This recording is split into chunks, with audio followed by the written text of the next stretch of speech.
வணக்கம்பா. Victory sports ஃபவுண்டேஷனோட one of the key project தான் இந்த ஸ்டெப் டோர்னமெண்ட்.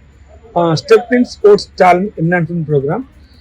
இதனோட முக்கிய நோக்கமே குழந்தைங்களுக்கு, அதாவது இந்த ஏஜ் ஆஃப் 7லேருந்து அப் டு 17 வரைக்கும் நம்ம வந்து காம்படிஷன் நடத்துகிறோம். Small tournament but bigger impact. அதாவது மெயினாக வந்து ரெஃப்ரீஸ், ட்ராஃபீஸ், சர்டிஃபிகேட்ஸ், ஆப்பர்ச்சுனிட்டிஸ் கொடுக்குறோம். இது மூலமாக நிறைய விளையாடுற வாய்ப்பு கிடைக்குது குழந்தைங்களுக்கு. ஸோ இந்த இயர் ரெகுலராக வந்து அவங்களுக்கு வீக்கெண்ட் வந்து அவங்களுக்கு காம்படிஷன் நடத்துறது தான் பிளானு. இது ஒரு நல்ல ஒரு ப்ராஜெக்ட் நாங்கள் ஃபீல் பண்ணுறோம். நாங்கள் நடத்துகிற ப்ராஜெக்டில் ஒன் ஆஃப் த மெயின் ப்ராஜெக்டாக நான் பார்க்குறேன்.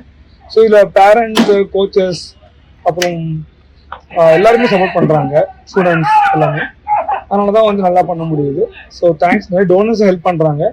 எஸ்பெஷலி இன்னைக்கு டோர்னமெண்ட்டில் பார்த்தீங்கன்னாக்கா ஐகிவர் வந்து சப்போர்ட் பண்ணியிருக்காங்க, ஃபுட் ஸ்பான்சர் பண்ணியிருக்காங்க. Morning breakfast around 70 food pack கொடுத்துருக்காங்க. ஸோ இது மாதிரி நிறைய ஃபிலாந்தெரபிஸ்ட், டோனர்ஸ் இருக்கும் தான் பண்ண முடியுது. ஸோ அவங்களுக்கும் ரொம்ப நன்றி சொல்லிக்கிறேன். So thank you ஐகிவர்.